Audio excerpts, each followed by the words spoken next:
그래서 그 업무를 어떻게 처리해야 되느냐. 그걸 구체적으로 해야지.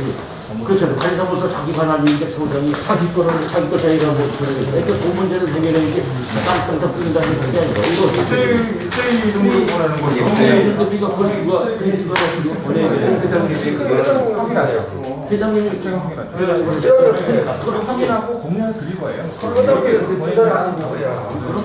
그리고 하나 요청하는 자료 요청을 하고 싶은데요. 조금 전에 우리 이사님 말씀하신 것처럼 무슨 전기과장이라는 사람이 면허나 자격증도 없는 사람이 전기과장 자리를 들고 앉아 있는데 그런 것보다는 일단 우리가 파악을 한번 해보자 하는 의미에서 우리 그 관리사무소에 있는 직원들 전부 전체에서 누가 무슨 자격증을 가지고 있으며 그 자격증에 대해서 어떤 수당을 얼마만큼 받고 있는지. 그거 지난번 회의 때 있는 걸 알고 여기 거기 위에 빠져본 것 같아. 그 사람들이 있는지도 처음에 그 직원에 대한 자격증에 대한 어떤 자격증이 있는지, 어떤 자격증과 그 자격증에 따른 수당을 얼마나 받고 있는지. 그다음에 법정 선임이 있거든요. 그래서 법정 선임이 됐을 때 자격수당을 받는 거지.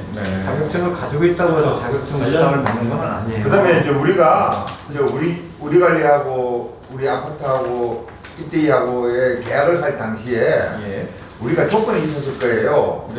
관리과장은 어떤 조건이라야 되고, 전기과장은 어떤 조건이라야 되고, 시설과장은 어떤 조건이라야 된다는 것을 우리가 제시를 했을 거예요. 거기에 우리 관리가 동의를 했기 때문에 우리 관리가 들어왔을 거 아닙니까? 그럼 그거하고 지금 현재하고에 맞는지. 비싼 자기가 그거를 우리가 지난번에 얘기하시지 않았어요? 지난번에 했죠. 자 우리는 질문 안 하고 소장이 인원이 몇명 하고 그게 뭐라고 안 했어. 우리는 안 했어. 계약 당시에는 없다라고 해요. 아니요. 계약 당시 없는 게 아니라 우리가 K 아파트에 그 입찰을 냈을 거 아니에요. 입찰을 낼 때 우리가 낸 조건이 있을 거예요. 예? 우리가 뭐 관리소장 1명, 시설과장 1명, 시설과장 1명, 시설과장 1명은 입찰 제한할 때 제한서요. 어떤 자격을 가지고 있어야 되고, 전기과장 1명, 전기과장은 어떤 자격을 가지고 있어야 된다는 우리가 그걸 공부를 했기 때문에 우리 관리에서 자 우리는 당신들이 요구하는데 이런 자격을 가지고 있습니다라고 우리한테 제안서를 낸 게 있을 거라고요. 그거 하고 지금 현재 직제하고를 맞춰보자는 거죠. 과다리 될 수도 있고.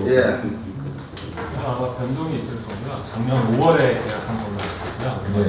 처음 기존에 다른 업체에서 공개받았나 5월 달에 계약을 했고 그 전에 입찰 과정을 거쳤겠죠. 동원도 그렇고 아까 말씀하신 동호대로 했을 테고 그 앞에 대우는 대우대로 했을 테고 그렇죠. 처음 5월 달에 계약했던 직제랑 지금은 다 부장님도 바뀌고 다 바뀐 상태라서 그렇다고 해서 어떤 자기 시대에 있는 것도 다 빼진 않았을 거 아니야. 없는 걸 이해했으면 했지. 이거는 그 관리사무소 요청을 해달라는 말씀. 그래서 다음 정기회의 때에 그 자료를 받을 수 있도록 그렇게 해주셨으면 좋겠습니다. 근데 오늘 회장님 지금 회의가 마친 건 아니죠? 회의는 마쳤고 아니, 오늘 저기 그 공고문 그래서 그 공고문에 대해서 여기서 동 대표님들하고 의결을 하고서 공고문도 내용에 대한 수정을 좀 하고서 그것이 공고가 그건 의견 사항이 아니니까요. 의견 사항은 아니고. 근데 왜 그냥 제가 그 부분을 그냥 저걸 팁을 하나 드리면 그런 2단계 마칠게요. 이건 회의를 마치죠. 잠시만요. 이것으로 4기 2차 2차 대표 회의를 마치도록 하겠습니다. 수고하셨습니다. 한달 때까지 하면 네, 말씀하세요. 업무에 관련된 여기 이제 톡에 제가 답변은 안 달았지만 그 엘리베이터 드롭 교장님 받았습니다. 딱 저기에 드릴게요. 굉장히 많이 있더라고요. 기본적으로 한 10년 정도 저도 관리 단을 운영하고 있고 지금 저도 그 부분에 대해서 좀 알고 있고 진행하는 상황이 있어서 확인했는데 제가 이제 이해가 좀 안 돼서 이제 제가 지금 자료를 봤습니다. 그래서 저희 아파트 안전승강관리원 승강관리원 자료를 좀 받았습니다. 작년에 5월달에 점검한 거를요. 모든 집합 건물과 아파트의 엘리베이터의 그 주로프 교체나 점검은 한국승강관리원 여기 안전관리원의 점검 결과 공고 사항에 의해서 원래 실시를 합니다. 물론 월마다 자체 점검을 하는 그 용역 회사가 있기는 합니다. 매달 점검을 하죠. 여기도 있을 겁니다.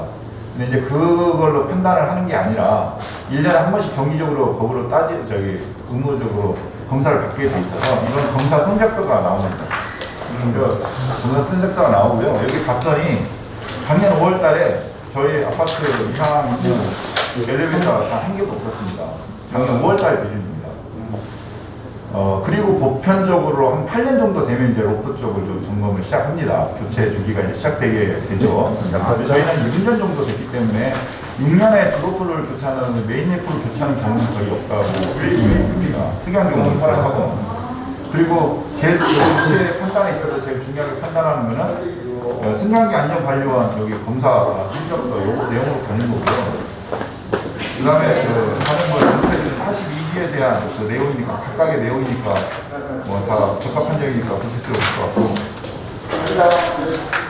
검사 실시 결과 통보사라고 해가지고 여기 공고사항 줍니다. 공고사항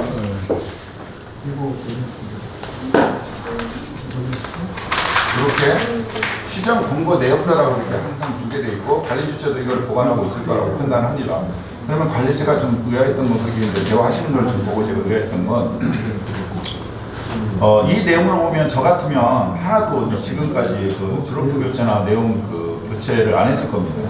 왜 그러냐면 다시 5월달에 제가 받아서 올해 5월달에 받아가지고 여기서 체크가 되면 그때 교체를 했을 거라고 생각합니다. 그렇게 진행을 해가고 있으니까. 근데 여기 보니까 이제 지적사항이라고 보는 게 이제 동작 스위치 교정입니다. 단순한 이제 동작 스위치 교정이지 드로프나 뭐 다른 안전상에 대한 문제는 다 적합 판정이 났습니다. 그 적합 판정 난 게 갑자기 6년차 된 게 뭐 한두 달 사이에 갑자기 문제가 되고 갑자기 녹이 껴가지고 적당히 불량하고 안전상에 문제가 되면 이런 건 없습니다. 그거 문제가 생기면요 승강 안전 관련 1년을 두는 거죠. 1년 동안에 안전이 있을 거냐 없는 거냐를 판단해 주는 겁니다. 이 5월달에 1년에 한 번씩 하는 게. 그러면 1년 동안에는 앞으로 큰 사고는 없겠구나라고 안전상의 사고는 없겠구나라고 적합을 해주는 거고 만약에 1년 안에 사고 가능성이 있으면 이거를 좀 주의를 한다라든지 이렇게 공고를 해줍니다. 관리를 잘 하라라고 이제 공고를 해줍니다. 근데 그조차도 한 개도 없다라는 거는 5월달 작년 5월달에 이 점검을 했었을 때에 저희 아파트 같은 경우에는 그 승강기에 대한 부분은 좀 없었다 이렇게 판단을 좀 해준 겁니다. 그랬는데 그 뒤에 이제 뭐 교체도 하고 여러 가지 뭐 내용이 뭐 많이 있었던 걸로 알고 있어서 저희 한번 떼어봤더니 그래서 그게 문제가 많았나? 6년 된 게 왜 이렇게 많았다고 하지? 라고 해서 그냥 승강관리 안전을 뛴 겁니다. 그냥 이거 저희 아파트 거예요. 그랬더니 내용이 하나도 안 나와서 의아해서 좀 물어본 거라 다음 회의 때 이거 루프 교체가 왜 이루어졌는지 뭐 동대표들은요 그 만약에 이게 아니라 자체 점검 결과라는 게 있는데 자체 점검 결과로 이렇게 해서 이렇게 문제가 나왔으니까 지역사에 나왔으니까 교체를 해야 되겠다 하면 다 의결하죠. 다 의결합니다. 저희도 다 의결할 겁니다. 그러니까 이거는 등록세가 문제가 아니라 관리 주체가 문제인데 이거를 보여줬다 그러면 이상이 없는데 어떤 동대표가 의결을 했겠습니까? 근데 이거는 뭐 안 보여줬을 것 같고요. 네, 안 보여줬을 것 같고. 네. 원래는 아파트 주로프 교체는 이걸로만 판단을 합니다. 원래. 그래서 좀 의아하다. 네. 저희 아파트 주로프나 모든 그 그렇게 말씀하셨는데 왜 이렇게 많이 교체를 저거는 하고 있을까? 5월달에 받아보면 정확히 좀 알 것 같다라는 생각은 좀 듭니다. 예. 또 알아듣고 아니 근데 그걸 지난번에 진작 얘기해